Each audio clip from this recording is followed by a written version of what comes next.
I believe we're live. That's what the little man said. We're He live. said, he said, you're alive. You're live. Hi everyone. This is my first time doing this show, so we're just I like mean, it. We've got official, unofficial branding underneath us here. as far as I can tell, this is very official. Yes, incredibly official. We'll start talking in a second here. We're making sure that we're actually live.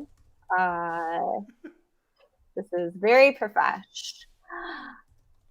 Okay. I'm Well, so happy. This is rad. oh cool. I'm logged into your Twitch right now, PJ. Yeah, isn't it both? Let's see. No, I'm logged in. Like, Oh, like you tried to go to like another page. You tried to open up yeah. so you can manage your stream. And I was like, this is not an avatar of me. We have one person tuned in. Maybe it's us. Sound And off in then the we're the only. comments. If Two you're people me, watching. Two people are watching. if you're me, you have to tell me or it's entrapment. Okay. Well, y'all, please bear with us for 1 second. Who knows what we're doing? I'm going to tweet that we're doing this. Actually, PJ, let's take a picture of us. Like, let's pose. Like, I'll do a screenshot and it'll look Yeah, like for we're like, sure. and then like, okay, so, and will look so interesting that people will tune in. This is marketing. This is all things as a developer advocate you need to do. Okay. Of course. You're going to sing in the mic. Wait, I need a prop. Hold on. Hold on. It's okay. You can just use my prop. I'll be like this. Oh yeah, we're Twitch. We're Twitch streamers. How can you take a screenshot if you're holding a? I'm trying to figure that out. Okay, I'm gonna hold it with one hand because I want to get like it has flowers on it, so I like want to get like a good girl angle gamer. like Yeah. and get the hat in. And hold on, this is some of the most interesting content on the internet. Make sure you follow the rule of thirds for an interesting. Okay, and so wait, I'm gonna click Command Shift 4, and I'm gonna drag it, but with one hand. And I'm gonna like one-handed drag show. Wait, what are we smiling? You're singing. I'm like, oh yeah. Perfect. Did Four you manage? people. I got it. You did Okay. the work. I'm gonna tweet out this picture. If you're just tuning in, that was us posing for a photo to promote the stream. That's actually the whole show. That's the entire show. No, Hey, how about PJ? While I draft this tweet, maybe explain to the fine folks at home who you are and what. Don't explain what we're doing yet, but just tell them, no spoilers. Tell them who you are. Well, I do want to tell a little of what I'm doing first, because what I'm doing is I'm trying to pick tags for my stream info. Would you say that we're going to be talking about BMX today? I would say, indie music. Amusement parks was not an option.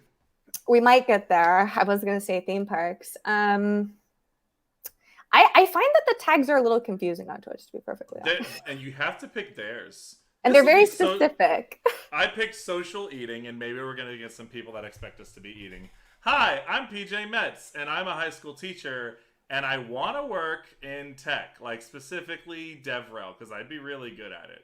So anyway, I didn't realize I wanted this until I met two amazing people. And one of them's right here, and I finally learned how to point when I'm doing this.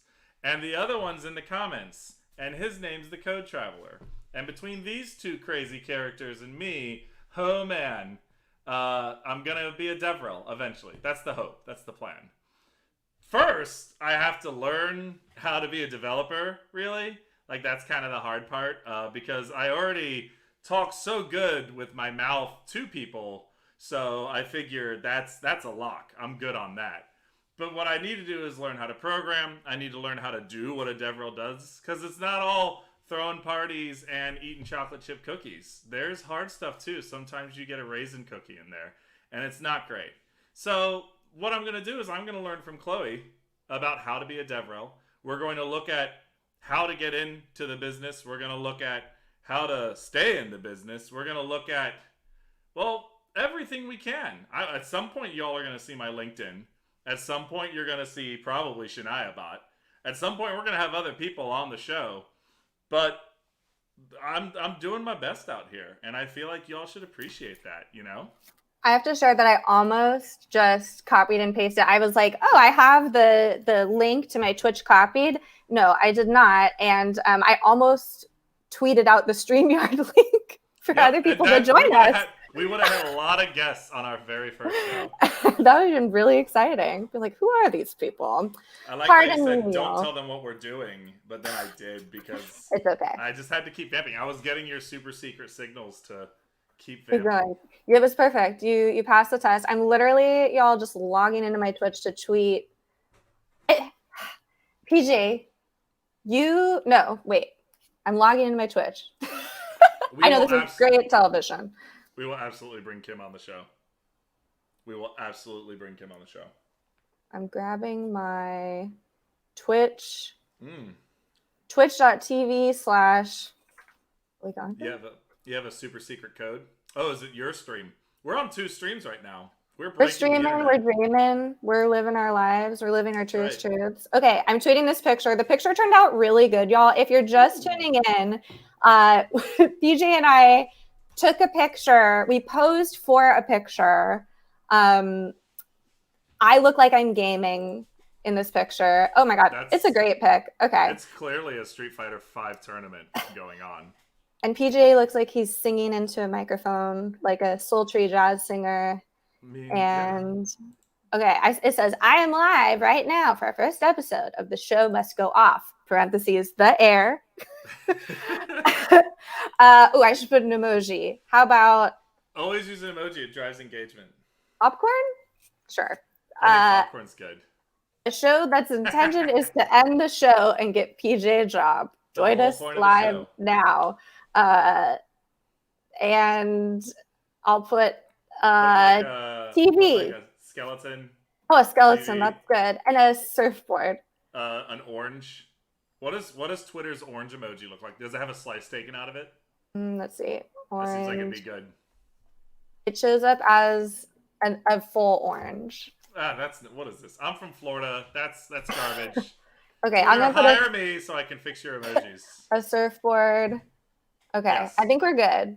I'm gonna tweet this. We want them to know we're the cool kids. Okay, now we're gonna get a bunch of people. I can also post on Instagram a little bit later. Hi everyone. Okay, so the show. I'm Chloe. I'm looking very purple because I have a purple light on me right now. I'm Chloe, and I am a senior cloud advocate at Microsoft. And I, as PJ mentioned before, work with Brandon. Shout out to Brandon, who knows PJ. And the whole point of the show, well, a little bit of history. Let's go through the history. We got to start earlier than 7 minutes ago. Let's start with how I got here at Microsoft, because my story is pretty cuckoo bananas. If you talked to me 5 years ago, I was doing very different things. I used to do musicals. I'd sing and dance and acted and tap danced on stage. But that was sort of my hobby. That was my extracurricular. Wait, let's go way back, PJ. Let's rewind. Let's go back in time to like a young Chloe, like a young Chloe. This is going very early. Let's go. You know what? Back to the 60s when my father was a young musician and go. I think this is an interesting conversation to have, right? Because my boyfriend, Ty, he has been working with computers and around computers his whole life, right? But I have a very different history with computers, which I'll tell my story and then you share your story. Because I think what's really, really cool about non-traditional background engineers is how the heck we got to this point in the first place of like, oh, I want to do that computer thing. For example, if you tune in to Brandon and I's lovely show 8 Bits Wednesdays at 1 p.m. I had to think about it, 1 p.m. That's when you do it, yeah. We had someone on recently, Anthony Bertello, who is a coworker of ours on the Cloud Advocate team, and he used to work at Canadian Tire. He was a mechanic, and he ended up much later in life he's working on this thing and they roll in this computer that's like, this is going to help with diagnostics on cars now, like figure out how to learn how to use this thing. And that was sort of the beginning of his journey of seeing like, oh, hey, like cell phones and there's all this different technology that's going to totally change the landscape, right? And I think everyone's journey to a computer is so, so different. I should have brought props because I actually have some things down I at keep my desk. computer in a spare room, so it's not a very long journey for me to get to mine. I just feel like one room over, and I'm coding. I'm hacking. Well, I think let's start from the very beginning. A very good place to start because, as I mentioned before, I'm a theater kid. I grew up in the performing arts. We had a computer growing up. Some of my earliest memories of like remembering my numbers, not my colors though, because it's a black and white computer, and shapes and spelling is from a computer program called The Playroom, which, PJ, have you seen a picture of The Playroom before? Because I feel like ready to find one. I'm going to share it on the screen. Don't worry, because it is the aesthetic. So first of all, I'm going to preface this by saying this is a color version. I played the black and white version of this because this was like the early 90s. Oh my goodness. Let's see. The Playroom. Is it the one with the mice? Heck yeah. The Playroom, Broader Bound, I think, is the Broader Bound? Yeah. Like so a spin-off? No, I actually think you're looking at a different one because let me find this. There we go. Check this out. Okay. Okay, I'm checking. So that's exactly what I was finding. This is kind of the situation here. We've got a mouse. Well, mine was on a Mac, a black and white Mac. Oh my gosh, this music. No. Okay. So, oh my gosh, no, this is an older version. Okay, let's go to one of these old school pictures here. So this will give you all an idea. There we go. Yeah, that definitely. So basically, there are all these little mini games in here.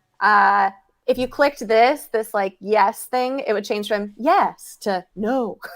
And all of the sound clips were just like 3-second sound bites because like computer games back then just like couldn't hold that much space. Yeah, it was right? a 5.5-inch floppy. Yeah, it was very, very, and no color at all. So you'd like press this mouse and then like a dinosaur would come up. Like you could click on this eyeball of this early prototype of Mike Wazowski, but with eyelashes. So Mike Wazowski's girlfriend. This taught me how to like read a clock. This was like a different spelling game and stuff. So all of my earliest memories are either this game or sitting on my dad's lap. And actually, I'm going to find a prop here in a second. Yes. In the meantime, I'm going to wonder about what sound that elephant, penguin, mermaid makes. I think it would just be like, yes. Like that was the thing too, is all the voices are really soft. So it'd be like it would be like cat. I don't know if it was like in a different language or what, but it would just be like, that's amazing. Dog. But very, very like when I picture like the number 6, I always picture dice because there's a dice game in it that would be like, the number 6 on dice plus 3 is. So like when I picture my numbers, I have visual cues to like what those like prime numbers look like for me. Very interesting to think about with like, and which is why now I work with students and I find that work so rewarding because like you really, really can change people's lives with this kind of software. So anyway, rewind, I go through elementary school. We have a computer lab. I get to play Mavis Beacon. My parents buy me Mario Teaches Typing at the Scholastic Book Fair, but we have a Mac, so I don't have too many games. Even just playing The Sims is a pain in the ass. So long story short, I go through my life. I start getting really involved in theater. My dad is a director, playwright. My mom was a costume designer, so I'm doing the theater thing. I end up going to school for theater, to college for I went to a performing arts high school. The closest thing at this point, at age 18, is we had to make senior portfolios, and we made them in PowerPoint, but it was like a clickable PowerPoint. It was literally a website, basically, where like you're like, here's the singing, acting, and dancing stuff I did, and here's the community service I did, and you'd click on different pieces of the PowerPoint, you'd take it to it. It would take you, okay. And I remember, like, because I had already gotten into... Was this a Prezi? I think this was just like, because this would have been 2007. This was just a PowerPoint that was clickable, truly. And then we like exported it to some file. And we need to dive into that. I need to find it. Yeah. I probably have it over here. And I remember thinking like, this is cool. This whole like connecting actions to clicking buttons. But I didn't know that was a thing, right? Like no one was there to be like, that's programming. Like I was just about to go off to theater school and like, didn't even know, right? So I go through my whole life. I graduate from college. I work all these retail jobs in college. I worked as a children's birthday party entertainer. We can go through my LinkedIn on an episode eventually. Disney Store was my first job ever. Then I went to J. Crew. Then I went to Sephora in the former gutted out Disney store that got removed from the Stonestown Mall. I was a retail girl. I stumbled into tech after graduating from college. I don't even think I've told you this, PJ. This is a long journey. Well, I'll keep it short. I'm your oldest friend. How do you not? Well, my very first tech job ever was, and I think this is an important like journey to share. I'm not going to like breeze through it because I think it's important for people to know like how you get into tech because it's a great question. Is this our segment? Take a note where I this have is to taking write down the advice. Well, I remember my first job ever. I was looking through Craigslist because we used to look for jobs on Craigslist in 2011, and I was freshly, so this is 2011. I just graduated, 20 something years old. And my dream job, PJ, was to like, it was the gig of the Bay Area. If you were a theater student, Kaiser Permanente, the like medical hospital company, Bay Area, has a school theater troupe that goes to different elementary schools and middle schools and high schools. And I'm not making these up, does shows like Nightmare on Puberty Street, like educational, like eat your vegetables, and like we're doing the vegetable wrap and a like literally puppets. Were there puppets? Yes, I'm sure. Good. I'm sure.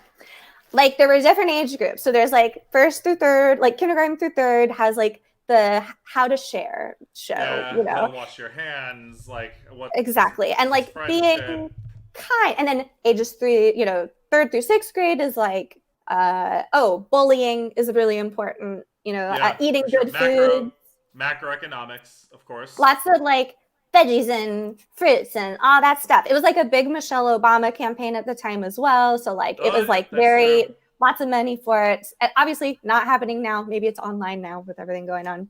But this is my they're going to schools. Dream gig, right? Because as an actor, when you graduate, so no one really sat me down and was like, do you know how much money you're going to make as an actor? I wish they had. It's a negative amount of money. But up until this point, I was going to school, was doing theater nights and weekends, rehearsing, performing. But typically, for those who aren't familiar, a stipend for doing a community theater show, if you're non-equity actor, equity means you're in the union, the Actors Equity Union, AEA. But you don't really get paid a livable amount. And even that, it's very low unless you're part of union. So I would do productions, like full-on productions of Xanadu and like have my face on billboards and a cardboard cutout of me, but getting paid like, $500 for like 5 months of my work. So It was a hobby. So I had to get a job. I had to be like, so this Kaiser gig, I was like, God, I hope I get it. I wanted this. Because I was like, it's the dream, right? I can still do shows. I get to do theater as my job. Didn't get the job. So I went on Craigslist and I applied for a job at Yelp. I was a Yelp user. This is early Yelp, pre-IPO Yelp. You were a what are they called? A canon member? No, like the first charter. You were a charter member. I was a charter member of Yelp. I should put that in my bio. I feel like you should probably put that somewhere. JK. I ended up applying for this job at Yelp for an account executive. Now, PJ, what do you think an account executive does? Because I did not know. It really sounds like they didn't want to say secretary. No, worse, sales. Oh, the executive of people's accounts. So you called people. Yes, and it was a lesson because I hated cold calling people. That was not for me. That's not comfortable. Not I don't like calling on students in my classroom. I would hate calling a stranger. I don't like answering my phone. So I don't know how I ended up in this job. Are there arguments, like if you're hanging out with your friends, in the before times, and you're like, we should order pizza? Is there like a moment where everyone looks at each other and they're like, so you're going to do it, right? My audio is very low. It was I'm gonna have to start screaming. Thank you. It was very interesting because I had like Kansas City or something, or like Oklahoma as my region. You have to remember, this is Yelp before people like really knew what Yelp was. It was like back in the day. So I would call up these places and they would give you a script. It would be like, hi, I'm calling about your Yelp account. Oh yes, as you can see, we have this, special package where you can get a video from whatever, right? I'm trying to upsell these people on Yelp, premium Yelp accounts. And the girl next to me is Vegas, and she's calling up these people and being like, Yelp account, yes. Yelp account, yes. Ooh, we're getting some feedback. Yeah, my volume's low, so I just turned off my fancy microphone, and now I'm using my laptop microphone, which is probably worse quality, but you can probably hear me. No, it's bad. Is it way worse? It's terrible. Fantastic. Maybe. Diana! She said it sounds better. Hold on. No, you're a liar, Diana. There's a lot of feedback. Good. Feedback is what we need. Okay, That's I've now better. switched. Does this work? This is good. Is that better, Diana? Are you trolling us?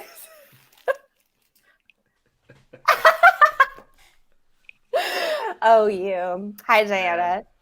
I'm So, doing my best. this gal next to me is in Vegas. She's got Vegas as her region, right? The office is in San Francisco. And it was like, hello, Yelp account. Yes, you like to sell? Okay. And I'm over here just being like, hi, I'm calling about your Yelp account. And I'm going by the script, right, PJ? And it's like, of course, you have to. and I'm like, oh, if you just hop on your computer, we're a lemonade stand by the side of the road. Like, I mean, I'm calling these places that are like, what do you mean? There's a Yelp account. Someone made us a website. Like, that's illegal. How can someone make us a website? So it was just absolute nightmare. I ended up leaving that. But something magical happened there, PJ, which was there was free deli meat. Now, this is key. Now, if you're not familiar, in tech companies in the Bay Area, there's like these free, like refrigerators full of soda and LaCroix and snacks. And I was just like, I can drink and eat. Do I have to pay anyone? And they're like, no, this is for you to take. And I was like, oh my gosh. So, input level. Interesting. I am looking at this microphone and I'm going to throw it out the window because I'm trying to like turn up my stuff. Dios mío, this is terrible. All right. Headphones. Test my microphone. I am turning up my microphone volume somehow. A little bit. Is this... I'm just going to hold it in front of myself now. And you're never going to see my mouth just like everyone else in the day. Okay. For me, but I'm just going to turn it down. If I take... Maybe this is muting me a lot. The pop screen is really getting in the way of the clearness of my voice. This is good content. This is good rock and roll music. Audio gain. So now it's bad. We did it. Okay. So this is just what... so our first order of business is to make enough money to get me a good microphone. It's way too close. Listen, you guys... Okay. I feel like I have to be close, but not too close. Just project. Use your diaphragm, PJ. I'm Puerto Rican, so I can be pretty loud. So, okay. But then my poor wife, who's trying to watch The Crown and learn about Queen Elizabeth, and I'm in the other room screaming like an animal. Like animal. It's like college. It's like college when you're. Perfect. Yeah. All I need to do is know how to use a microphone, and you guys can hire me. We said, look at y'all. Here, let me stop sharing this. We said, we'll warn you, we do not know how to use a computer. We stated that on no clue. And it's on my shirt. You should know. Anyway, so I leave Yelp, right? But I'm like, leave Yelp. Free deli meat, free snacks. I'm like, I want that. I want to work in tech, and I want these free. So my entire career in tech, PJ, started from snacks. Truly. Just like, how can I get free snacks? And to give y'all an idea, because I'm sure most of the people tuning in are tech people, if you do theater, now PJ, you have been in the performance. No, I too have starved. Like, a slice of pizza at Tech Week is like, oh my God, thank you so much. Like, I had to provide all of my own shoes and undergarments for this production. Thank you so much. So, they're like, hey, we need an old table. Who's going to bring their dining room table for this production? And also, I should mention, I mentioned before, these stipends for theater were like $300 to $500, but I was also commuting. So that was going to gas. So I would break even on these shows, essentially. It was for experience. Yeah. Yes, and you do all the experience you can to gain the experience. That's where I'm at right now. Yeah, exactly. So I end up going on this journey to get tech jobs. I worked as a virtual personal assistant at Zirtual for a while. I worked as Oh my goodness. I did all kinds of like office manager jobs. I was the executive assistant to John Battelle, who was the co-founder of Wired Magazine. I did all of this, like, I was in tech, but I didn't know what these engineers did. I got a job at Pax Labs, a vape company you may be familiar with, y'all. Juul and I know that company. Yeah, they do the funny cigarettes, but electronically. They do cannabis cigarettes, and they do Juul pods as well, so nicotine cigarettes. And I was their office manager, and my job was to load in all the food in the morning. And you're procuring those very snacks that you had grown so attached to.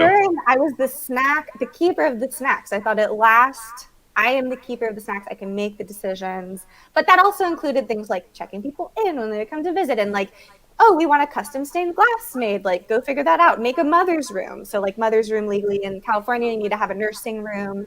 Sorry. I thought I just realized it's not a place for the people who work there's mothers to hang out.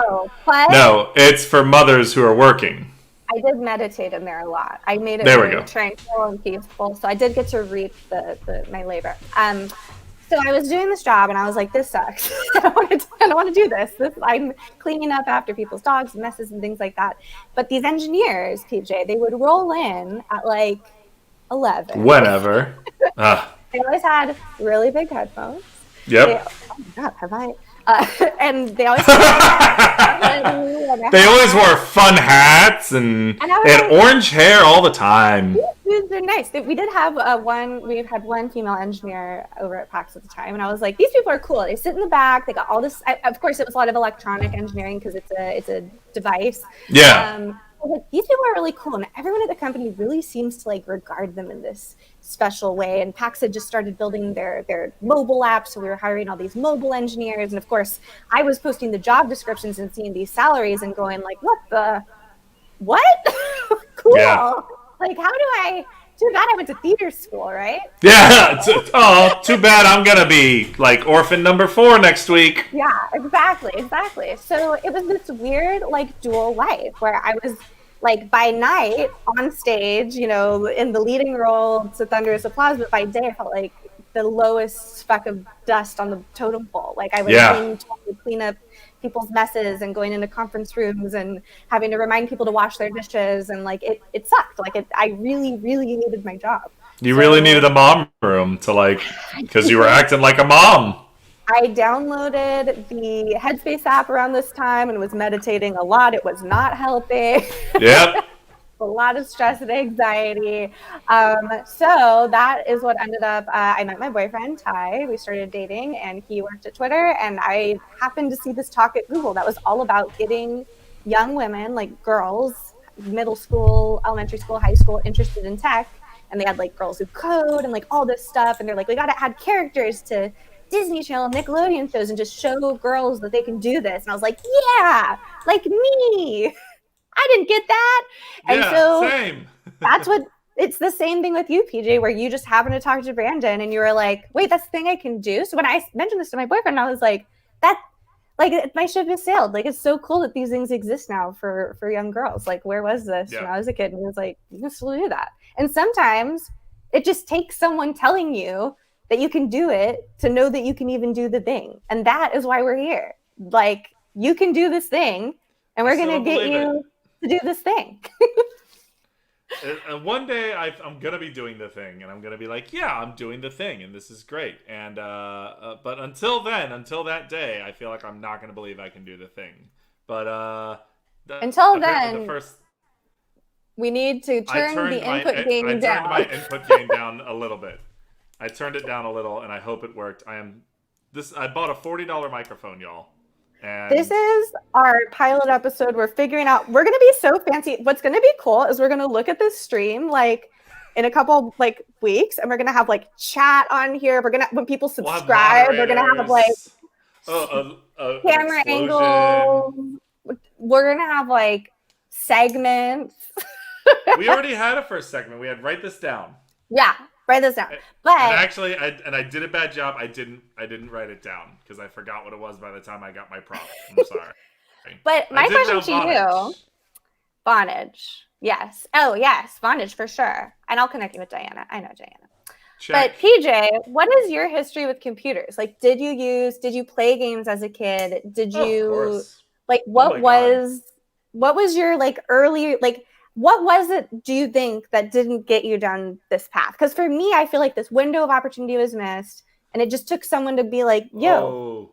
You have no idea the opportunity I missed. My grandfather was an early investor in like home computers. Wow. Not like he bought one, like he had stock in CompUSA, and he was like one of the first people to do it. And he told my dad over and over when he was growing up in like the 70s, like, you should get into technology. Computers are the future. Computers are going to change the world. And my dad was like, I just want to play jazz, old man. And that's what happened, is my dad's a jazz drummer. You're Ryan Gosling from La La Land. This is 100%. I look the same. I too often oh my gosh, I have the red hair. Tell me what jazz is. That's right. You don't even know. That's real jazz. It doesn't make money. But yeah, so every time I went and hung out at my grandfather's, he was the one who had the most up-to-date, cleanest tech. Yeah. He was like, oh, this is Windows 98. And I was like, my God, it's already 98. But before that, when my real introduction to tech was in the 6th grade when I got sent to programming computer camp over the summer. Really? Oh, so you got it even a leg up then. See, you should put that on your resume. Yeah. I didn't even have that. It was basic, and I learned to make a house and make a ball bounce around a screen. Okay. But what That's more than I had done by the time I did my boot camp. Okay, so you're already ahead of the game. 6th grade, what I really did was forget all of my programming knowledge and play a whole lot of StarCraft. Okay. That's still but I almost did it. I almost was like, oh, I'll do that. But then another opportunity never really came up when I was a kid. Like, my school didn't have any programs. I had middle average kind of grades. Like, I took honors classes, but no AP. I ended up going to UF, but I thought I was going to be a scientist. I thought I was going to be a marine biologist. I actually took 2 sciences my senior year, and one of them was marine biology, because I was like, I'm going to go study fish. And when I got to college, I took my first science class and failed and had like a 1.2 GPA and almost got kicked out of school. Wow. So not going to be a scientist anymore. I switched to undecided. I started taking a bunch of just like, humanities and like lit classes. I was like, oh, I like literature, so I'll just do that. But I never really did much with computers other than what I felt like most people my age were doing with computers, which was like using LimeWire and proficient Kazaa. in Microsoft Word and Excel. Yeah. Yes. I have used a spreadsheet before, and I always kind of knew how to like get into like the settings and like do things that like maybe set not up a everyone could printer. do. Yeah. And, like, scan troubleshooting things, Yeah. So never really did anything tech, but was always like the tech person at a family reunion, excluding my aunt who's actually in IT and like does tech. But like for like maybe the other side of the family, I'm the one they'd be like, PJ, my computer does blah blah. I'm like, oh, let's mess around with it. Yeah. So I end up going to school. I get into education because I realize I really like books and I can totally get paid to talk about books all day. And then I start teaching high school, which I've always really enjoyed. Like for the 10 years I've been a teacher, I love this job. Oh, I completely skipped over that I also worked as a program manager at the Chinatown YMCA and taught crafts to kids for a brief moment. And lots of children's theater that I missed out as well. So samesies. I think there's there's talk about performative teaching. Yeah, I mean honestly, like every time I'm teaching, it is like a type of performance, really. So yeah, I'm doing it 10 years, and during the pandemic, I just even better, I was like helping out with the tech at school. Yeah. Like when we moved to virtual learning, I was helping teachers learn how to use programs and helping them get set up, and I would help people troubleshoot things. Wait, time out. Take a note. I feel like that is something that we need to note on your resume, right? Like Oh. something worth mentioning. Like there's creative ways. Of course, we're not going to do what that guy on Twitter did, where he was like, "What is the word again? Charter member. Charter member of LinkedIn.com." No, charter member of LinkedIn. But I do think there are really creative ways to kind of position what you've done. Because I'm just listening to you talk right now. I'm like, yeah, of course. Like you teach students. Like so much of what being a DevRel is teaching people. And to be perfectly honest, having taught high school students, they're a lot more difficult audience than engineers sometimes. Well, now, how many essays can I assign as a DevRel? Like, and what's the grading look like? Because if it's the same, I feel like I'm good if I have to grade essays still. I like this because this is kind of an interesting thing, because think about it. Like even though you've never worked as DevRel before, you are able to share, and this is something that I do with a lot of people that I mentor. Like, okay, so maybe, for example, myself, when I was entering this industry, I didn't have any previous technical experience at all, but I did have skills. It's not like I was some new grad, right? It's not like I was just like, I've never had a job. But there's things. So like, let's see, your ability to like grade those essays and give them back on time, that shows a lot of time management skills and program management. You've created curriculum before. There's a lot of curriculum involved with making workshops and contents with DevRel. So these kind of things. We should end this show pilot episode if someone just comes in the comments and throws a contract down right now. Yeah, we'll end it.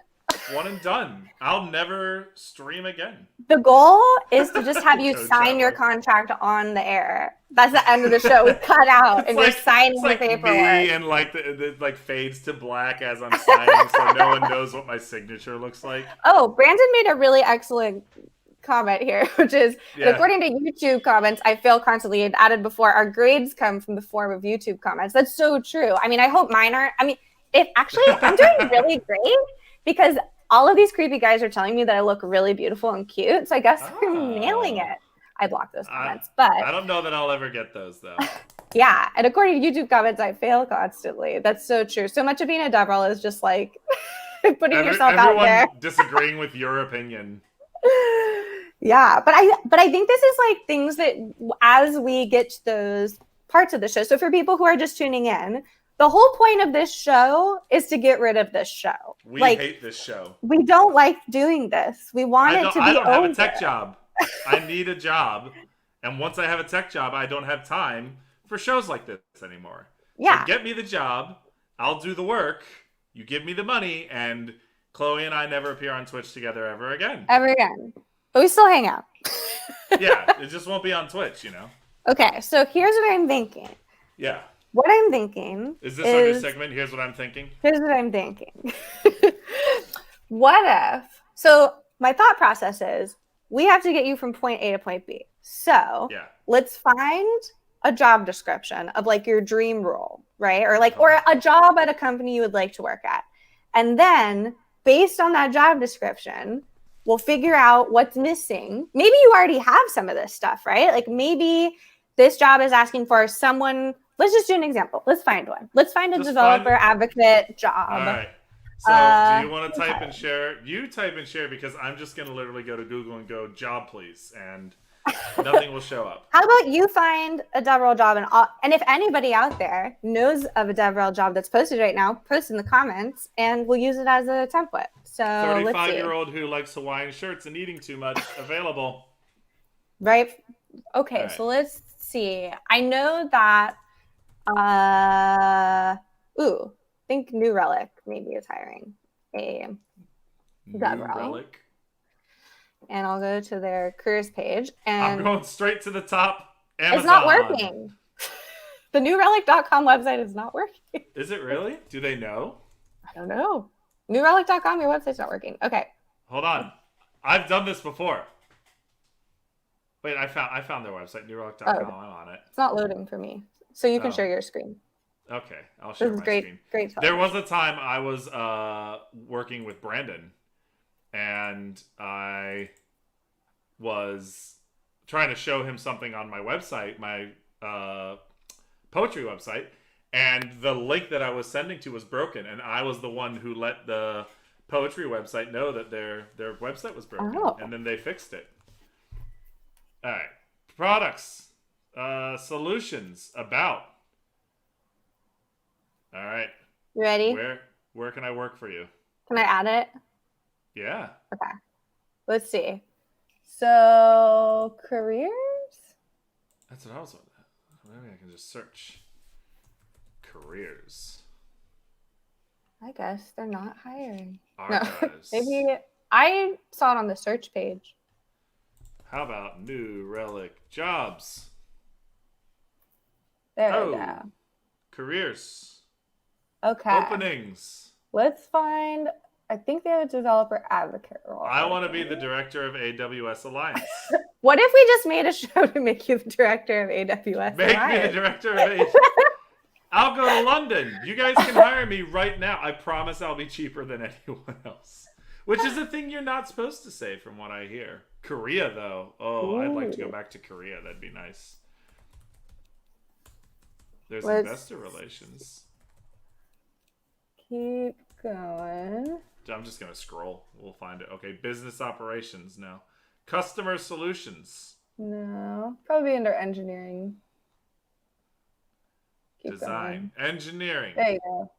Lead software designer. Keep going. Keep going. Keep going. Oh, they're hiring so many. Show more. Show more. Yeah, maybe that's why we didn't see it. Oh, man. Maybe Control This is the F content people come for. and advocate? I don't know why it's not loading for me. Relay. Nope.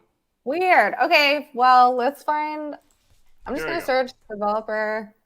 Actually, I'm just going to go... I can't type. Hire me. I can't type. Let's see. Job. I'm just searching job. I could work at Oracle right here in Orlando as the DevRel Ops Manager. That seems easy. Let's see. I just want to see what. Let's at least look at it, because that's lead a team that acts as the central resource and driving force for the design, process, manufacturing, test, quality, and marketing of products as they move from conception to distribution. They're talking about conception? That's not okay. Ooh, here's a... Oh, that's from What'd August. you find? I'm looking at my inbox. You're just looking for other... They want to hire you, Chloe. I'm just looking at... People send me stuff all the time, or forward it. Here's... You share your screen. Let's see if this is still up here. Because I'm not sharing my screen anywhere. Let's see. Developer, advocate, jobs.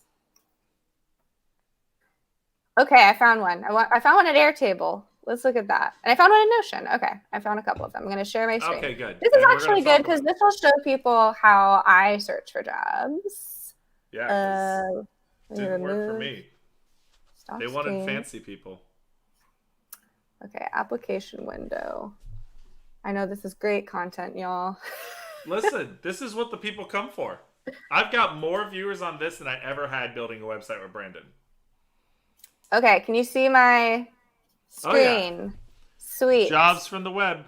Okay, so I literally typed in here. Sorry, I'm just making my... Wait, now I lost the tab. Okay. We have people complaining about Airtable's API call. Jure. Look, if they hire me, it's the first. I'll bring it up in the interview. Yeah, actually, that's great. We'll get this product feedback. Which is important when you are. That's a great point. And take a note. Take a note, PJ. Take a note. When you interview places, if you're going to be a developer advocate, definitely make sure that you've played with the technology. And if you have feedback on the product, bring it. I mean, don't be rude about it, but like they're going to ask you, what do you think?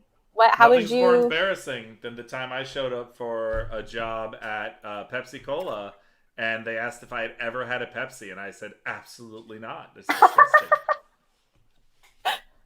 And they didn't hire me. Okay, here. I think this is the right one. Nope, it's not. I can see Wait, it. Yeah. is it? Yeah. Am I scrolling right now? Yeah, you're scrolling. You're doing it. Okay, cool. So I just searched developer advocate jobs, Yeah. and these popped up. So these look good. I'm going to click on this one at Airtable. Here we go. And which opened it into this. Okay, and we'll look through all of these, or we'll look through a couple of these. All right. What's their mission? So, do you know what Airtable is, PJ? I have no clue what Airtable Okay, is. Airtable is really cool. It's kind of like, I'm not going to show this. Yeah, okay. You gotta be careful. So it's basically a collaboration tool, and it kind of works for like, I used to use it a lot for planning video shoots, and they had a really cool commercial with little kids in it pretending to make like it's a productivity tool that teams use and spreadsheets and databases and things like that, and really good for project management stuff. I used to use it. The reason I started using it is they had this really cute ad that was these kids, and they were like, we're putting on a movie, and it was like, here at Airtable we like to put our movie together in our shot list, and I was like, oh, this is so, these kids are making a movie, I can use Airtable. And then I used Airtable. So great developer advocacy over there. Looks like they added chat in here and a couple features from this gift that we're seeing, but it's really cool. You can like, so let's say that it doesn't even have to be a technical thing, right? Like someone like a store could use this for inventory or like task management. It's a really, really cool product. So good tool. All right. Cool so tool. They're definitely going to hire me. They have lots of billboards in San Francisco. So they're based in SF. That's okay. We're just looking for the job description here. So we'll just take it. I mean, I didn't already put all my hopes and dreams in this, of course. So we're looking. So it says what you'll do: inspire and educate developers of Airtable's potential through building JavaScript applications and proactively reaching the intended audience. Okay. Have you built a JavaScript application before? I feel like I have, Chloe, and that's a pretty leading question directly into the JavaScript application that you and I made. Which we should share right now. This is a bit within a bit within a bit. I believe we're in the middle of taking note and also stuff read this we've job. made. Stuff we've made with Chloe and PJ. So, and this thing that we made came from a tweet. And that tweet said, if I were Shania Twain on Twitter, I would start every day with "Let's Go Girls." And so we did that. Yeah, we made a bot with JavaScript. And just think, PJ, if you interview at Airtable tomorrow, you already have one of the bullet points, which is you're like, should I make JavaScript application? Maybe you've heard of Shania Bot. Perhaps you're familiar with the bot that has 161 followers. As you can see, it tweets "Let's Go Girls" every day, and I have liked a majority of them. I'll go in and like the rest of them now as we're live on the stream. That's right. I have definitely actually done that a lot, and "Let's Vote Girls" is still pinned. That's good. How about I retweet one?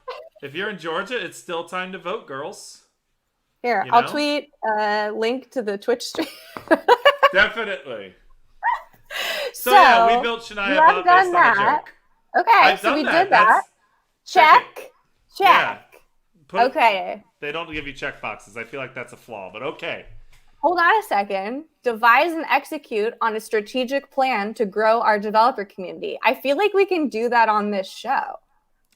I feel like that's the second part of this show is to do exactly this for Airtable, actually. And this is all a big ad for Airtable, by the way. It's really meta.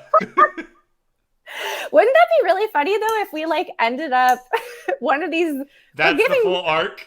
That's it. We get the job. We're basically helping other people find jobs too. Like, hey, I don't know if any of you are looking to work in developer relations, but you'll probably get this job before I do.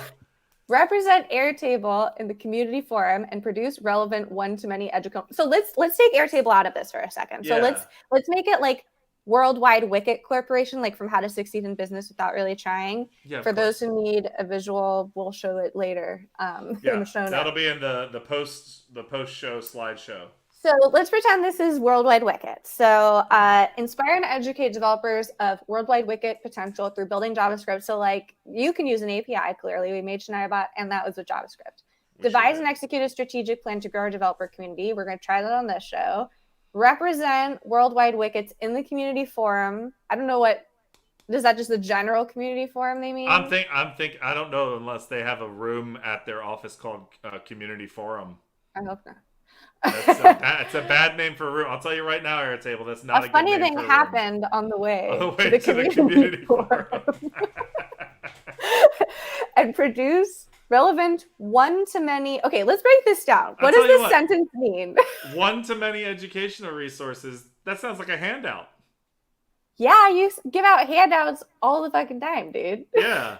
I'm like, hey, I need you to fill this out. It's about Macbeth, and you're being graded. It's a test. I'm saying I give tests to kids. You've already done a majority of this job. We're 3 bullet points in. We're 3 bullet points in, and I've done it. And I've done it before. Identify product gaps and opportunities to better serve. Okay, first of all, PJ, we did this on our Shania bot because we identified some issues with the Twitter API, and we escalated that to my friends at Twitter. So we've kind of done that. Okay. Wasn't our issue with the Twitter API that it's hard to use and confusing? That's feedback. I think that was the totality of the feedback. And like we scrolled it on a post-it note and like stuck it to the outside of the building. Work with our platform engineering team to design and craft additional capabilities and features based on your insights. So really what this means, PJ, and this is something that Brandon and Cecil, who may still be in the chat, do over here at Microsoft, is a lot of what we do as developer advocates is, you know, back in the before times and even in the now times, we give talks or workshops or presentations, or we work with a community, or, you know, I work with Bit Project and we, you know, give these workshops on Azure functions. And a lot of times when I'm Bit Project's a great example. I'll work with the students at Bit Project and we'll notice like, it's really difficult for students to get this kind of Azure credit. And then I can go back to the product team and fix that and remedy it on that end. Or if it's a product decision, like, hey, this part of the API is difficult, or there's an issue, or there's a bug, I can go to the product team and give that information directly versus through a customer form or something like that. Yeah. So I feel like this is something that we can do. Like you mentioned actually the poetry thing that you provided feedback. Oh yeah, I've provided feedback before. Tell the folks at home the feedback you provided. I said your website wasn't working, and I did it on Twitter. I sent them a tweet and said, hey guys, I can't see your website. And they went, oh. And then they put up a tweet that said, we're working on it. And then they fixed their website, and that fixed my website, and I really appreciated it. So you've provided product feedback before. I mean, I gotta say, this is really sounding like the job that was made for me. This is working good. Wear several hats. Oh, I have so many hats. You have so many hats. I have no idea the hats I have. And I gotta tell you guys, it really is an embarrassment of hats that I have. Oh my god, this is perfect. This is perfect, dude. I got hats. You're already a DevRel. Look, man. You're just I just need the money, guys. I got even more here. Okay. I think you actually will have more hats than me if we counted. So, I've never seen a hat repeat on you. Wear several hats and do things that may not scale in the early days to help kickstart the community. Okay, what this means, PJ, is we're going to make you maybe work weird hours / have to do the work of a PM if they're out or something. This is just a startup. I feel like this is in every startup job description that's like, you have to think on your feet and like go with the flow. Sometimes it's stressful and you're doing another person's job. Now, PJ, hi, yeah, I'm a teacher. A high school teacher.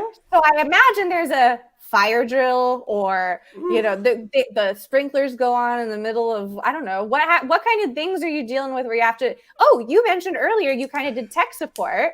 I do a little bit of tech support. I play drums when we have mass because we're a Catholic school, so I'm the drummer for mass. I work with the drum line. Students like me and trust me, and so sometimes I'm a psychologist. Exactly.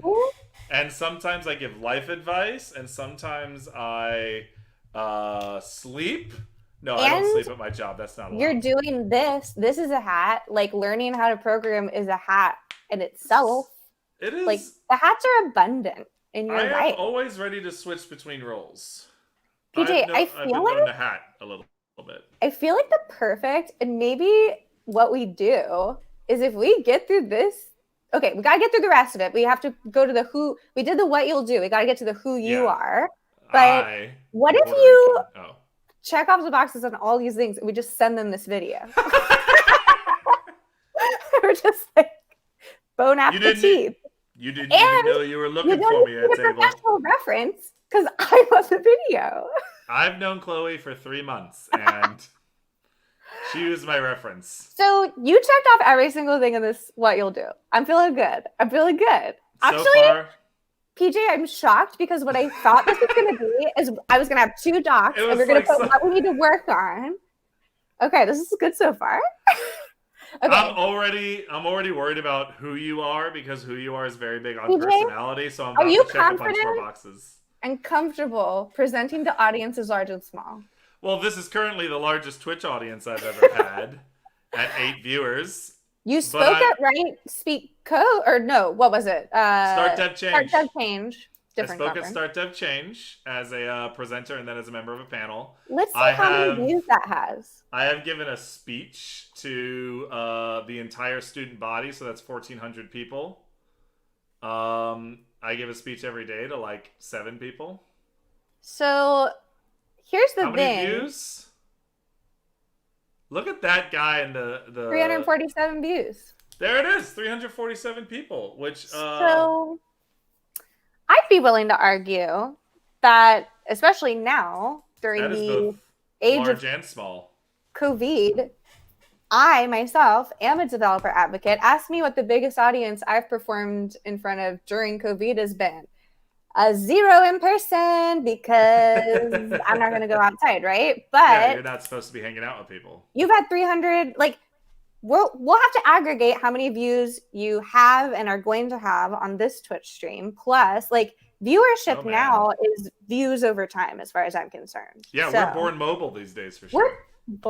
Y'all, if you've never watched the Born Mobile video, definitely check it out. It's from the what is it? The CS Las Vegas CS Consumer Electronics. Just type Born Mobile into your search bar. Video. Did Brandon find it already? Did he have it like bookmarked?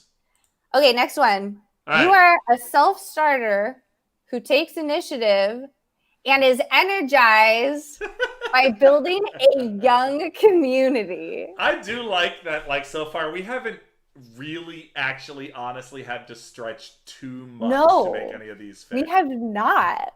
Okay, we don't even have to go over this one. You do this one. Okay. Oh my God.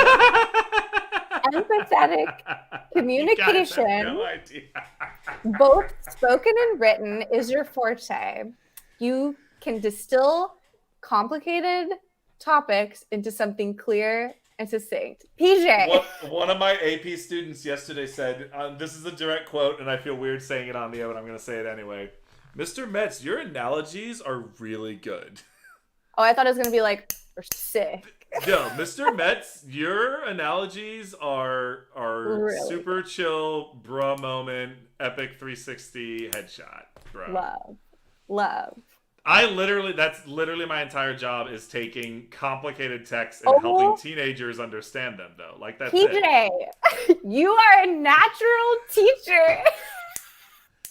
Airtable, if you're watching, which by now I assume you are, someone somewhere sent it to them.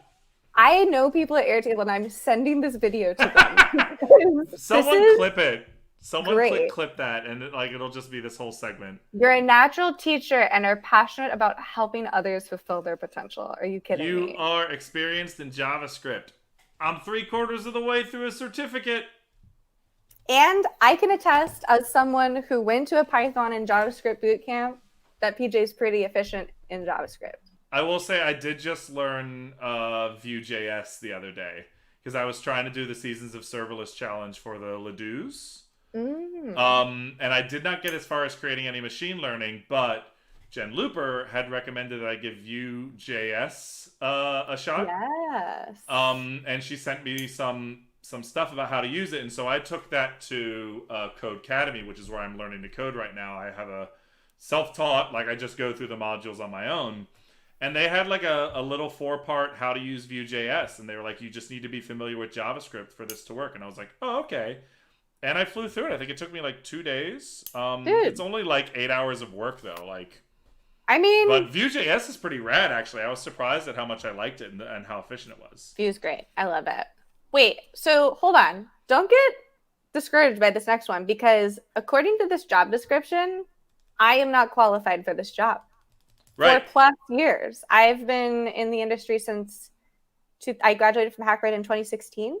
Well, you're working at a small, little, not very well known company right now in DevRel. You know, Microsoft is not the common name. It's not at the dinner table these days. You know. It's interesting that this says 4+ years, because truthfully, developer relations and developer advocacy hasn't been around that. I mean, it has been around for a while, in that like people could in the have sense, yes, but it's interesting that this is requiring 4+ years, because from all of the things that they've described here, I am very confident, PJ, that you could do these things. Truthfully, like you could develop curriculum and concept and strategy. I mean, we're doing that with this show. We're doing that with a lot of the other things and projects that we're working on. So I'm going to say... Wolfie, real quick, just so you know, I can't see the link you posted. I just see 3 asterisks. Yeah. I'm sorry. I don't have that power yet. So I'm going to say, like, you're pretty qualified for this job. I'm. It's nice that you put pretty there. It's very kind of you. See, it's also that other word is also very nice that you said as well, because I don't believe either of them. Like, I know I've been very much like, yes I do this, but I still feel still afeared. So here's one from Notion, and this is what does Notion do? We make software that anyone can mold and shape to take on every challenge. I don't know what that means. From taking personal notes to running large companies. Okay, we've been building together since 2016 and are trusted by customers. Okay. Notion launching an API. Okay, so they're launching an API. That's why they need a developer advocate, because they're opening up their API. You gotta get people to use the API. And their API is pre-release, so you would define their developer relations program from the ground up and lead it through launch. So that may sound scary, PJ, but I was the first DevRel hire at both of my first companies, and I was junior at my first company. Holy smokes! So, but you had that. But that's the thing, right? Though, like, I wasn't some new grad. Like, I had worked as a working professional. I had developed curriculum and programs before, just not as an engineer. And that's really what you have to solve when you're in these interviews, right? Is like, look, my technical experience is here, but my public speaking experience is here, and I can level it out. I'm different than the other candidates, which is technical experience, public speaking experience, and 10,000%. That's in the middle. That's going to be my exact. That's my tack on this. That's my approach. Is listen, like, here's what I've done with coding. I might need a little help, but you're really not going to need to teach me how to talk to people. Confidence is key. Yeah, you're going to give me notes, but that's what a good speaker does, is take notes from the people whose product you're presenting. Like, sometimes my principal's like, hey, PJ, da-da-da-da-da. And I'm like, and I take the notes and I do better and I fix it, you know? And I'm reading these other things. I never listen to my principal because I'm a rebel, all right? And no one can hold me down. Please hire me. Mr. Belding? Sometimes I freeze time. The new Saved by the Bell is great, by the way. Plug for the new Saved by the Bell. It is the best, funniest, most, like, one of the only TV shows I see tackling racial issues in schools right now, and I am so here for it. And shout out to Josie Toda, who I grew up with, and I'm so proud of, and couldn't be more happy to see a trans actress be featured in a show like this. So watch the new Saved by the Bell. Absolutely. Okay, so I had a critical face on it first, because all I knew about the new show was the theme song I heard. Oh, ignore that, PJ. Okay, good. I just wanted to double check. Okay, folks, Christina Warren suggested that I watch a new Saved by the Bell, and I was the same way, PJ. I was like, do we need this? Do we need this, like, white people stuff right now? I could not have imagined what I was in store for. Like, it's addressing, like, school funding and, like so many. I don't even want to spoil it. Just like privilege. Honestly, like, if it's talking about difficult things, then I think difficult conversations need to be had. So, like, it's great that they're doing it. So I'm gonna check it out on the Peacock app. Not an ad, but Peacock app. If you want to sponsor us, we'll take it. Absolutely, because I could talk about a bunch of other shows on there that I love too. Also, next episode is just going to be us communicating via 30 Rock quotes. Oh, yeah. So I'm looking at this one. Okay, so what you'll do, create and execute on a launch plan that includes a beta with key partnerships. Okay, so this is a lot of jargon that just says like develop a strategy for this launch of the API. Yeah. Help the engineering team create the strongest products possible by capturing. So that was what we Developer did in the feedback. last one. Yeah, so it's very much a team effort. Yeah. Author and edit documentation. This is great. You're right, dude. I get my hands right in there. Now, PJ, something that I think is a very undervalued skill in this industry is good documentation. And you and I know from working with different APIs that if you don't have good onboarding documentation to a product, Twilio has great gamified documentation. Microsoft has Microsoft Learn and all these ways to learn, but it's great to have a great API, but if people don't know how to use it, they're not going to use it. So we've done that. Share our APIs and updates with the right audiences to build our community. So this was a question that I got a lot in my early interviews, PJ, which is what developer communities are you currently involved in? And at the time I wasn't because I was fresh out of a boot camp and I was involved in like Hackbright, but like I wasn't really in the community yet. And I would say like you are in a community in that you presented at Write Speak Code. So it's like a new learner. Like I feel like you are kind of a brand representative as I too, as a person further in my career of non-traditional background folks. So you're very involved in that community. You're doing a lot of .NET stuff with Brandon. So you're involved in communities. So I'm trying to be. Part of it is just trying to get my face in front of enough people that someone goes, oh, that guy. Yeah, I think he could do a decent job. And then someone hands me a cartoon bag full of cash. PJ, so many people talk to me about Shania Bot all the time. And that's you, bro. Like I was told them that's PJ. So people know you as Shania.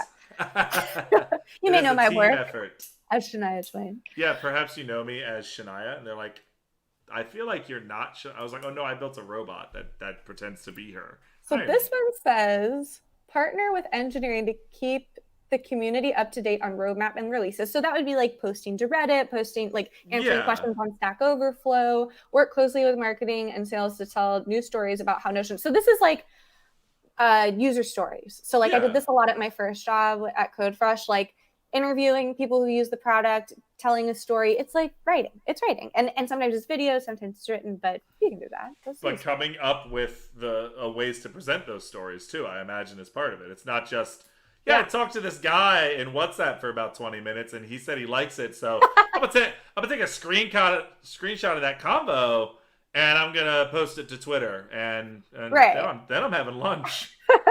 I just love the idea of you being like someone giving you the task of saying, hey, we need some product feedback on the website. And you just doing the most minimal effort of screenshotting, like, who is this? Like, just texting a user.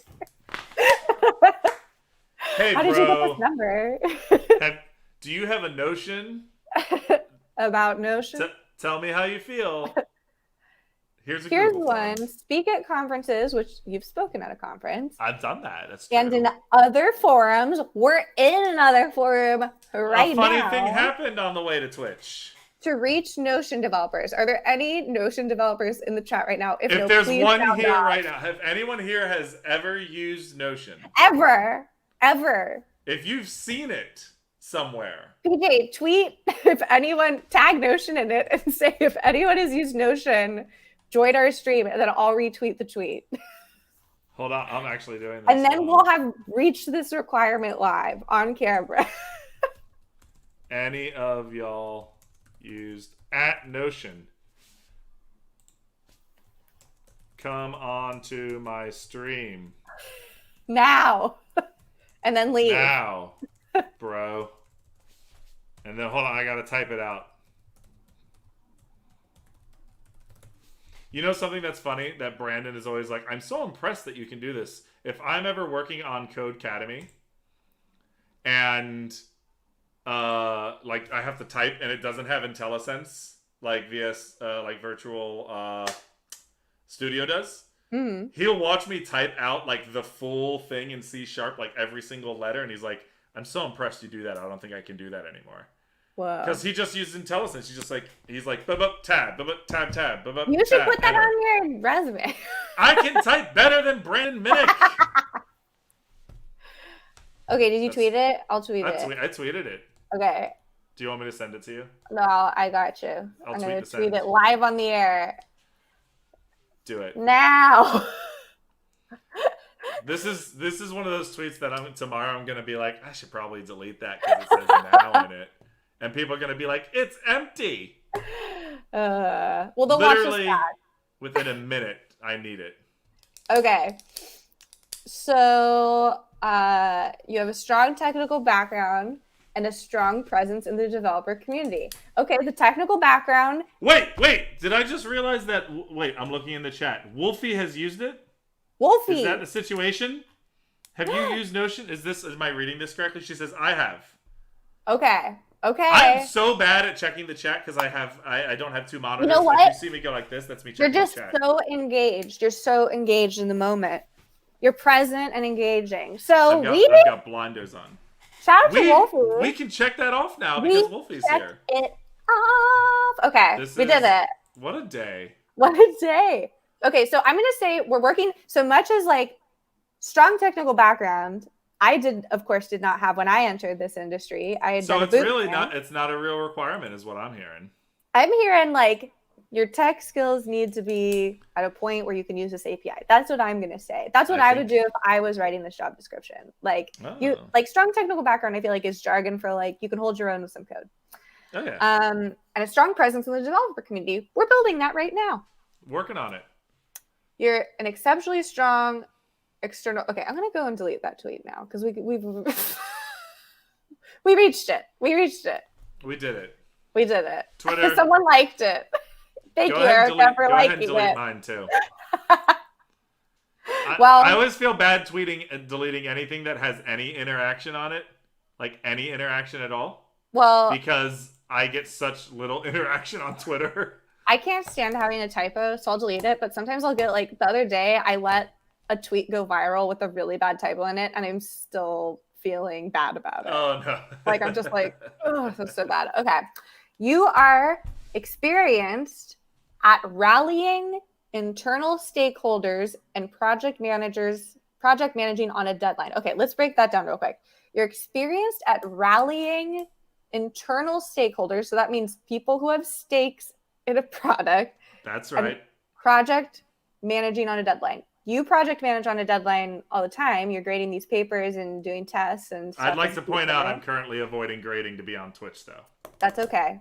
Okay, good. I just want to make sure. I don't want to lie to Notion. I am avoiding grading right now, but I'm also a good grader. So would you say though that often you have to rally these kids to do their homework? Oh my God.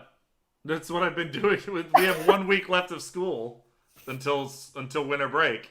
All I'm doing is chasing students around on, hey, are you thinking of thinking that maybe you should turn in that paper? You can in particular, you've partnered with engineering teams to deliver anticipated products. So this one's a little bit of a stretch for us, but space. But we can fill that in. That's a blank As Taylor space. Swift says, it's a blank space. We'll write your name. I was going to say, are you ready for it? But that's better. You're creative, and have an informed interest in marketing and business opportunities that the API will open and accelerate. So we'll have to look into a little bit more what Notion is, but I have a feeling that if you knew what this product was, you could think of some ideas with what to do with it. Because that's what my this whole thing is is just figuring out how to use stuff. See this pen? It's not supposed to be used this way. I came up with this. YOLO. See, y'all think I'm serious. I realize I'm not qualified for this job. You're a skilled community leader. You are a teacher. I mean, that's a type of community leader for sure. Community leader at your best when you're informing and engaging large communities so they gain members and momentum over time. Are you trying to grow your students though? Kids, to be honest, I did find out So I sent out an email the other day because my students, it was like getting on. We had like 2.5 weeks left, and the kids are just dragging right now because it's hard. I mean, there's a pandemic. There's all the normal high school terrible stuff happening, and they all seemed a little stressed out. So I sent an email to everyone and their parents because we have to copy parents on emails. And I was just like, hey, I know it's easy to be down right now. I know it's easy to be discouraged, but you're all doing great. And I want to tell you all that, like, there's only 2.5 weeks left. You just have to push a little more, and then you get 2 full weeks off, and it's going to be great. I got a reply back from a parent that was like, thank you so much. I've enjoyed my daughter being in your class, and she's been discussing literature with me during dinner, which didn't used to happen, and all this nice stuff. But she also goes, my older son graduated from the school 3 years ago, and I was talking with him recently about, like, his life and how he felt about the school. And I asked him if he had any regrets, and he said, no, I don't have any regrets, but I'm kind of sad about something. And the mom was like, what? And he was like, I never got to take Mr. Metz's class. And I was like, what? I was like, that's what you wanted? It's 4 years, no regrets, but man, I really wish that big loud guy had taught me Hamlet. I love it. I was like super flattered. It's an endorsement, man. I teared up, and I was like, I wrote back to the mom and was like, when I update my resume, it's actually just gonna be this letter from now on. PJ, with a if headshot. You answered, like, here's the thing: if you were in an interview, so the hardest part of getting your foot in the door as like a junior DevRel, truly, is just getting in the front door. Like when I graduated from Hackbright, our, career services people were like, oh, you're going to have no problem getting a job. Because Ty worked at Twitter at the time. He now works at Uber, but all of our friends worked at like Airbnb, Facebook. I mean, we lived in the Bay Area, right? Yeah. And so I had all these intros and connections, but no one wanted to interview me. Like recruiters would take one look. I used to be a recruiter. I should also mention that. I used to be a recruiter. Like I was a recruiter for a hot second, and I wouldn't bring me in for an interview either. Like I was like, I get it. I see like, oh, Disney store employee, like office manager at a big company. Like, who's this girl think she is? And I think what's really like, what drives me crazy and what makes me so excited about this journey to end this stupid show, PJ. I hate this show so much. I'm over it already. We should just start every show just being so just like, what the? Oh my God. This is such a dumb. But it's so true though that like, if you were in an interview, if I was interviewing you today, like not even at Microsoft, let's say I worked at Notion at this startup, and you told me that story, if I asked you the question, would you say that you're a skilled community leader and at your best when you're engaging large communities and gaining members? Like if you told me that story about that student, like that's a win. Like that's a yes. Let's continue on. Let's move him to round 2. See how he codes. I think what's been interesting about this episode is going through these like job descriptions. I think we're a little closer. We just got to get you in the door. That's the thing. Like, I think once we get the cover letter and the resume to a place that show like, yeah, I do all these things. Yeah. That's how jobs work, right? Yeah, honestly, I've always felt like once I can get in the door somewhere, I've got enough of a ability to show myself in a very genuine sense. And I think the good thing is I come off as genuine too. I'm not going to toot my own horn, but I'm a real genuine guy. And you can communicate, which I think, what's interesting about, I think when we think about the typical developer, right? We kind of have this image in our mind of the, introverted, not social, hoodie wearing. That's the stereotype that floats around, right? That's not really... I mean, look at me. You're very introverted. But I think that like it really, when you're hiring for a developer advocate, and I should say for people watching, like developer advocacy exists in so many forms. Like some people blog or have newsletters or do a lot of their content through, Stack Overflow or through their own online platforms. And some developer advocates run community programs. Like there's the Docker Captains program and there's like Twilio Champions, and there's all sorts of different sizes and shapes of developer advocacy. So what's kind of interesting, PJ, is looking at these job descriptions, I'm not seeing a lot in here. Like it seems like you really enjoy doing streaming and like things like that. I'm not seeing a lot of these descriptions with streaming, but that is engaging with the community in different ways. So I think really what we have to do here is and if anybody out there wants to bring PJ in, for an interview, hit us up on the Twitters or. All you got to do is DM me. That's how interviews work these days. We'll do the whole thing in Twitter. But truly, what this show, I feel like the majority of it's going to be is just getting you on paper, like explaining this, like, yo, and maybe it is just sending this video to them. Who knows? Like just editing it down. But to like, be fair, this video is about to go on my LinkedIn. It should. As it should. I think I only said the F word once. And I think like the real moral of the story here, and something that like I talk a lot about, you know, I'm a non-traditional background engineer myself, and a story that I always share is I worked at a company, one of my first several companies, and we were hiring for a role, and I referred a friend who also had a theater degree, and they couldn't apply with our software because there was a drop-down menu for what is your degree, and it didn't have theater art, so they could either not fill out the job form or lie about their degree, right? And so you have to think about these non-traditional background engineers as a recruiter, as a hiring manager. People are always like, where are all of these like unicorns? I hate that word. Or like these rock star candidates. And a lot of times people aren't letting them through the front door, you know? Yeah. Like, so that's part of my argument for more diversity in every single career, job, role, is that when you create diversity, it's not diversity for diversity's sake. It's for opening up the doors to a broader selection of people that you might not have considered and finding the one who does fit the role. I mean, it's easier to find a great person if you've got a wider net, you know? So and I think that's something you can even sell yourself as a product with, PJ, is like, hey, like you can hire, like there's developer advocates who are going to bring their own communities with them. There's developer advocates who are already involved in these communities, but like I am here to build this from the ground up. And I'm building me from the ground up. And I think also like another thing that I think often, you know, being a developer advocate sometimes is learning live and learning as you go. And it's a very vulnerable thing to do. And you've been doing that for I'm so vulnerable, now. You guys. So I think we like learned a lot today. We learned that like you can check off a majority of these boxes. So this is looking good. Like maybe the show will be done in like a month. Who knows what's gonna happen, right? Like what'll be interesting is you'll go and do interviews, and then we can come back and talk about like what we have to work on, and like there's we can bring on as a guest in the show the person who interviewed. Yeah, like tell us. Listen, I'm really glad for the opportunity. I know this didn't go well. Do you want to be on my Twitch next week?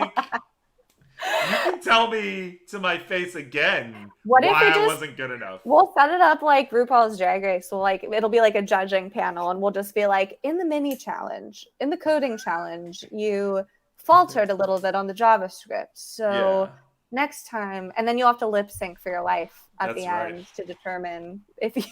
I'll just lip sync at the end of every episode. Okay, so how are you feeling now that we've gone through these descriptions? Are you feeling like a little closer? So it's funny because you'd think it would be like, oh, like that actually makes me feel so much better, and it does, but it also like draws a big red circle around imposter syndrome for me, and it's like, look how you have to lie to convince them that you're what you say you are. But I do feel better, and I understand that when they want those skills in a person, I can have those skills already, and it's really kind of cool to see that I actually could be valuable, like with just sort of what I do with teenagers, just doing it with a larger, more judgmental, if the YouTube comments are any indication, community. I have homework for you. It's a new segment called Homework, but it's spelled WERK when we make the graphic. I thought it was HOE-M work. M work. So when I first started learning how to program, the first course that I ever bought was like a Udemy thing. Yeah. And it was this dude who's like, learn how to program on an iPhone. I, of course, now use a Pixel because this is an Android house. This is how I feel all the time. Right. So I bought this course. I was living in Rockridge at the time, and I was reading the first chapter, which was like, so you want to be a developer? You know, it's like how to succeed in business without really trying. And it said in it, like, as homework for yourself, it can be really, really uncomfortable when you first start programming to feel like you are a developer. So my homework to you he says in this book, which is the homework that I am giving to you, is tell one person this week that you are an engineer, which is extremely uncomfortable, PJ. I told it to an Uber driver. This is before times. A stranger. But sir, next time. Sir, and he's like, Mincer in the back. And you're like, no, I have something I need to tell you. I need to tell you. And he was already marking you as 2 stars. Well, it'll be an interesting homework challenge because obviously you're not going out as much and people aren't asking you there's not as many opportunities for me like, what do you do? But try to see if someone asks you what you do for your job. And it can be someone throwaway thing, right? Like someone you're never going to see again. I mean, this worked a little bit better in the before times. You're getting your nails done, you're getting your hair done or something. It's a little bit different. Like I do.